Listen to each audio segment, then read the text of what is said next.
അപ്പോൾ നമ്മുടെ മുമ്പത്തെ വീഡിയോയിൽ പറഞ്ഞിട്ടുണ്ടായിരുന്നു നെക്സ്റ്റ് പാർട്ട് അടുത്ത് തന്നെ വരുന്നുണ്ടെന്നുള്ളത്. അപ്പോൾ അതിൻ്റെ അടുത്ത ഭാഗത്തേക്ക് കിടക്കാം. അപ്പോൾ ഞാൻ ഇതുവരെ നമ്മൾ പോകുന്ന സ്ഥലം ഏതാണെന്ന് പറഞ്ഞിട്ടില്ല. അപ്പോൾ തീർച്ചയായിട്ടും നിങ്ങളത് കമൻറ്റ് ചെയ്യുക. ഏതാണ്ട് ഒരു ഐഡിയ ഒക്കെ കിട്ടിയിട്ടുണ്ടെങ്കിൽ കമൻറ്റ് ചെയ്യുക. പിന്നെ ഈ ഒരു ടൈമിലും എനിക്ക് പറയാനുള്ളത് നമ്മുടെ സജു ലിജു വ്ളോഗ്സ് സബ്സ്ക്രൈബ് ചെയ്യാത്ത തീർച്ചയായിട്ടും സബ്സ്ക്രൈബ് ചെയ്യുക, ലൈക്ക് ചെയ്യുക, ഷെയർ ചെയ്യുക, കമൻറ്റ് ചെയ്യുക. നിങ്ങളുടെ വിലപ്പെട്ട നിർദ്ദേശങ്ങളും അഭിപ്രായങ്ങളും ഒക്കെ അറിയിക്കുക കേട്ടോ.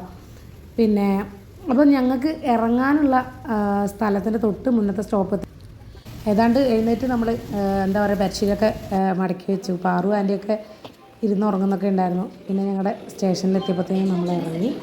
പിന്നെ ഒന്നാമത്തെ കാര്യം നമ്മൾ മുമ്പത്തെ സ്റ്റേഷനിൽ തന്നെ നമ്മൾ എല്ലാവരും റെഡിയായി നിന്നു എന്ന് പറയുന്നതിൻ്റെ ഒരു കാരണം എന്ന് പറഞ്ഞാൽ നമ്മളൊരു 10-30 ആൾക്കാരുണ്ടായിരുന്നു. അപ്പോൾ അതുകൊണ്ട് തന്നെയാണ് നമ്മൾ പെട്ടെന്ന് തന്നെ അധികം ലാഗാക്കണ്ട എന്നുള്ള രീതിയിൽ ഇറങ്ങി പോകാനുള്ള തയ്യാറെടുപ്പ് എടുത്തത്. ഇനിയും അധികം സസ്പെൻസ് ഇട്ട് കളിക്കുന്നില്ല. നമ്മൾ എങ്ങോട്ടാണ് പോകുന്നതെന്നുള്ളത് നമുക്ക് നമ്മുടെ കിത്തുനോട് ചോദിക്കാം എങ്ങോട്ടാണ് പോകുന്നതെന്ന്. അതെ ഗൈസ്, തമിഴ്നാട് ഈറോഡാണ് നമ്മൾ എത്തിയിട്ടുള്ളത്.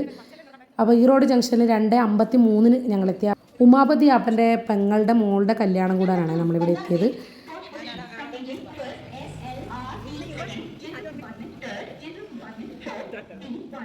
അതുപോലെ പൂവിട്ട പോലെയൊക്കെയാണ് ആൾക്കാർ നിലത്ത് കിടന്ന് ഉറങ്ങുന്നത് കേട്ടോ.